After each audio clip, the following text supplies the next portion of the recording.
नाज़रीन अस्सलाम वालेकुम। आपकी खिदमत में एक नई वीडियो के साथ आपका मेज़बान हाज़िर है। नाज़रीन, इस वक्त पूरे पाकिस्तान की कौम जानती है कि मुस्लिम लीग नवाज एक चोरीशुदा मैंडेट के जरिए कौम पर मुसल्लत हो गए हैं, लेकिन इनके अंदर अभी भी बड़ा तकब्बर और बड़ा मान है। आज एंकर तलत हुसैन ने मुस्लिम लीग नवाज के बड़े नुमाया चमचे राना सनाउल्लाह की बत्ती गुल कर दी। इस तरह के सख्त और कड़वे सवालात किए कि राना साहब के पसीने छुड़वा दिए। एक दफ़ा वीडियो मुलाज़ा फरमाएं, फिर इस पर मुकम्मल तफसील आपके सामने रखते हैं। इमरान खान की लड़ाई जो है वो पाकिस्तान से है। लेकिन वो तो जाया हो इस्टेब्लिशमेंट गया और डेढ़ आपकी लड़ाई साल हो तक रही थी ना। आज तो गवर्नमेंट को इस्टेब्लिशमेंट काम आपके नहीं साथ करने मौजूद दिया है। गया। उस ये राणा वक्त साहब जो आज है वो उससे ज्यादा शोर है। इतना सदर इस ज्यादा पे था, बात कर रहा है, नहीं कोर्ट्स इस पे ज्यादा बात कर रही वो हैं, जी। उस वक्त तो ह्यूमन राइट्स लॉन्ग कमीशन इस मार्चेस पे हो रहे बात कर रहा है। थे उस वक्त। वो आज शोर ज्यादा है। नहीं मुझे तलत मुझे समझ नहीं साहब आता कि उस वक्त 2013 से कंपेयर ना करके ना आप इसको ना क्या कह रहे हैं कि इतना बड़ा मामला नहीं है। नहीं। राणा साहब, आपको तो ज़ाहिर परेशानी हुई होगी कि अब एक ऐसा अमल जिसके ज़रिए आपने हाउस मुकम्मल करके और उसके बाद सेनेट के इंतखाबात भी साथ लगे हुए हैं, सदर का इंतखाब भी मौजूद है। अब पेशावर हाई कोर्ट ने उस मामले को मुअत्तल कर दिया है, तो अफसोस हुआ, आपको दुख हुआ? नहीं, देखें, ये दुख और अफसोस की बात है नहीं। उसकी वजह ये है कि पाकिस्तान में जब से इलेक्शन हो रहे हैं या हम हिस्सा ले रहे हैं या उसके बारे में सूझबूझ रखते हैं, तो ये हर इलेक्शन के बाद ऐसे ही होता है। सर, ये धांधली का मामला नहीं है। जो कि ये मामला है इलेक्शन कमीशन के उस फैसले का जिसके जरिए ये 77 सीटें आप में और एमक्यूएम में और पीपल्स पार्टी में को मिलनी थी, जेयूआई समेत। ये उन सीटों का मामला है। धांधली के मामला तो अलग हैं। अब तो हाउस मुकम्मल नहीं है क्योंकि आप ओथ नहीं ले सकते जो आपके मखसूस मेंबरान हैं। चले, हाउस तो खैर मुकम्मल हो चुका है और हाउस अपना काम जो है वो कर रहा है।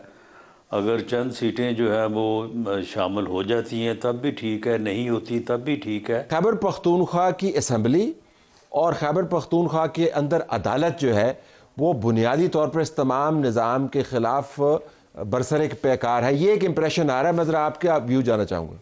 जी, ये इम्प्रेशन जो हैं ये मुख्तलिफ़ जगहों से मुख्तलिफ़ अंदाज में जो है वो आते रहे हैं। सारी चीज़ें तो लेकिन राणा साहब, ये एक सेटबैक तो है। देखिए, अगर कोर्ट्स की तरफ से इस किस्म के फैसले आते हैं और अब लाहौर हाई कोर्ट के अंदर न जाने उस पिटीशन का क्या होता है। अगर उन्होंने हेयरिंग के लिए लगा ली है तो फिर देखते हैं कि अपनी जुरिस्डिक्शन का मामला पहले तय करते हैं या इसी तरीके से वहाँ पर भी यही सवाल उठाया जाता है। एक सेटबैक तो है, ये जानते हुए कि मसलन आज जो तहकीकाती इदारा है पिल्डेट, उसने मौजूदा इंतखाबात को ऑलरेडी पिछले तमाम इंतखाबात जो हालिया हुए हैं उसके अंदर सबसे कम नंबर दिए हैं शफाफियत के हवाले से।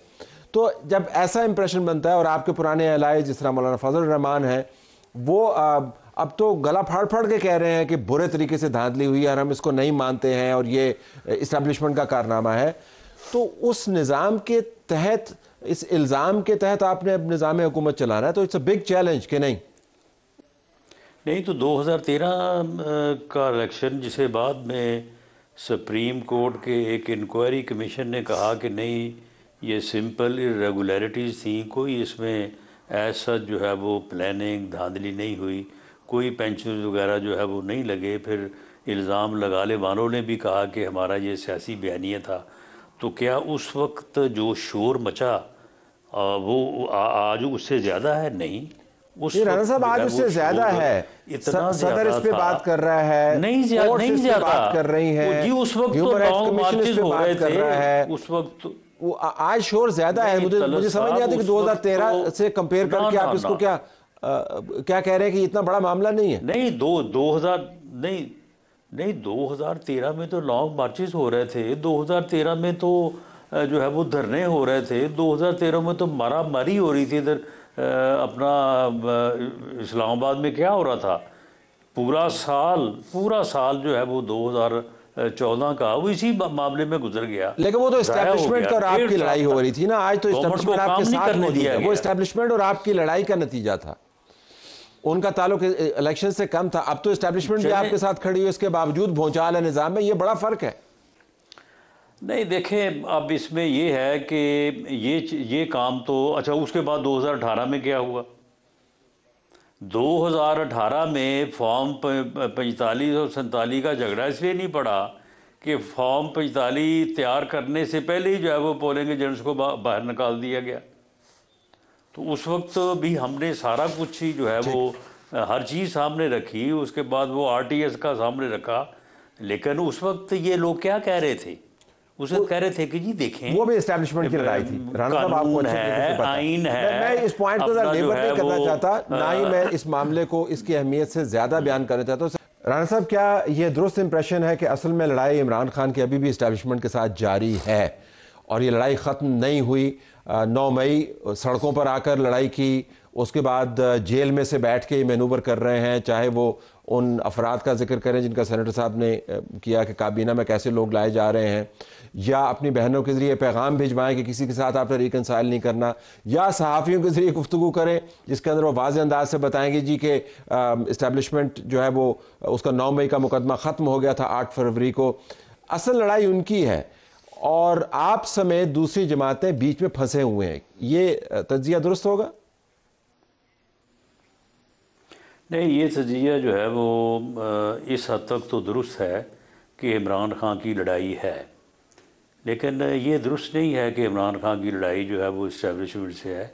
इमरान खान की लड़ाई जो है वो पाकिस्तान से है, पाकिस्तान की के हर तबके से है, पाकिस्तान की तमाम सियासी जमातों से है और उसके बाद इस्टेब्लिशमेंट से है। क्योंकि वो इस्टेब्लिशमेंट से चाहते थे कि इस्टेब्लिशमेंट उसका साथ दे और पाकिस्तान का जो सबसे बड़ा प्रॉब्लम अपोजिशन है, इस अपोजिशन को जो है वो ख़त्म कर दें।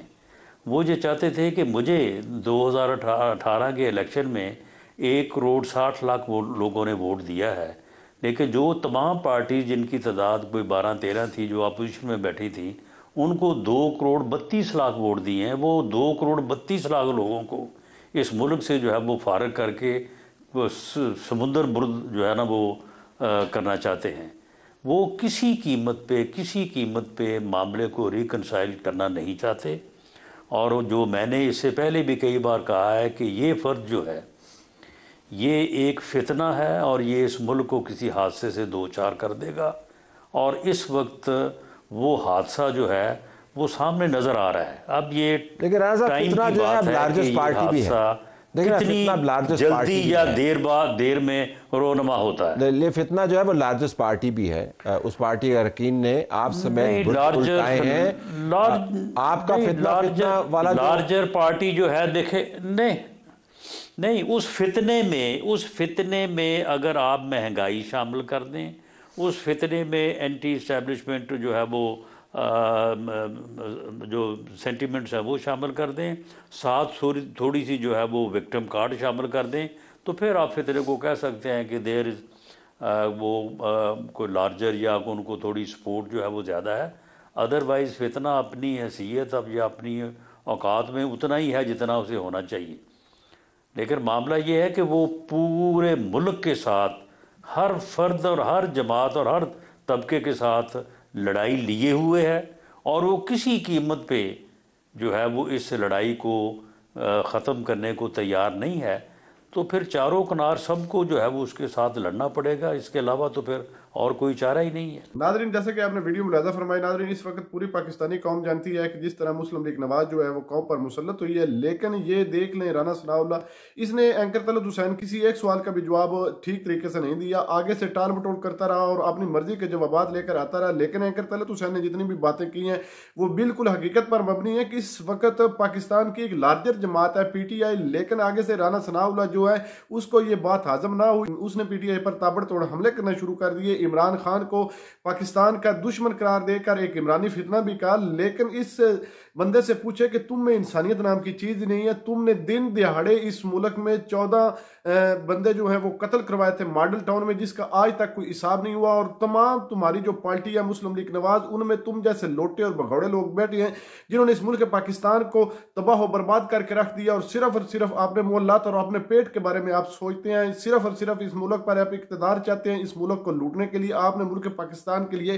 पहले जितने भी आपने और इस पाकिस्तान पर हुकूमत कर चुके हैं, आपने खाक किया, जो अब आगे आप करेंगे। एंकर तलत हुसैन ने जितने भी सवाल किए, एक सवाल का भी जवाब राना सनाउल्लाह ने हकीकत पर मबनी नहीं दिया, सिर्फ वही जवाब देता रहा अपने मुफाद परस्ती की खातिर। नाज़रीन, ये है वो भगौड़े और जालिम चेहरे जो फिर इस कौम पर मुसल्लत हो गए और इस मुल्क को लूटने की तैयारी में लग चुके हैं। लेकिन इंशाअल्लाह ताला एक इनको इबरतनाक शिकस्त का सामना करने पड़ेगा। इन्होंने जिस तरह चोरी शुदा मैंडेट के जरिए ये हुकूमत बनाई है, ये हुकूमत सिर्फ चंद दिनों की मेहमान है और लूली लंगड़ी ये हुकूमत बात है ये ज्यादा देर तक चल नहीं पाएगी। ये तो इनके अंदर की बातें हैं कि हम ऐसे करेंगे वैसे करेंगे, ये करेंगे वो करेंगे, बस इसके अलावा आप कुछ भी नहीं कर सकते। अवाम ने आपको रिजेक्ट कर दिया है और सिर्फ ये 4 दिन है, ये आप जरा तोते अपने उड़ा लें और फिर अवाम आपके तोते उड़ाएगी इंशाअल्लाह ताला। अल्लाह ताला जो है वो हमेशा हक सच के साथ होता है और हमेशा फतह जो है वो सच की होगी। नाज़रीन, आपने वीडियो मुलाहिज़ा फरमाएं इस वीडियो के बारे में और खुसूसन इस राना सनाउल्लाह के बारे में आपकी क्या राय है जो इतनी बड़ी बड़ी बढ़ के मार रहा है। कमेंट सेक्शन में अपनी कीमती राय दीजिए और अगली वीडियो तक आपने मेज़बान को दीजिए इजाज़त। अल्लाह हाफिज़।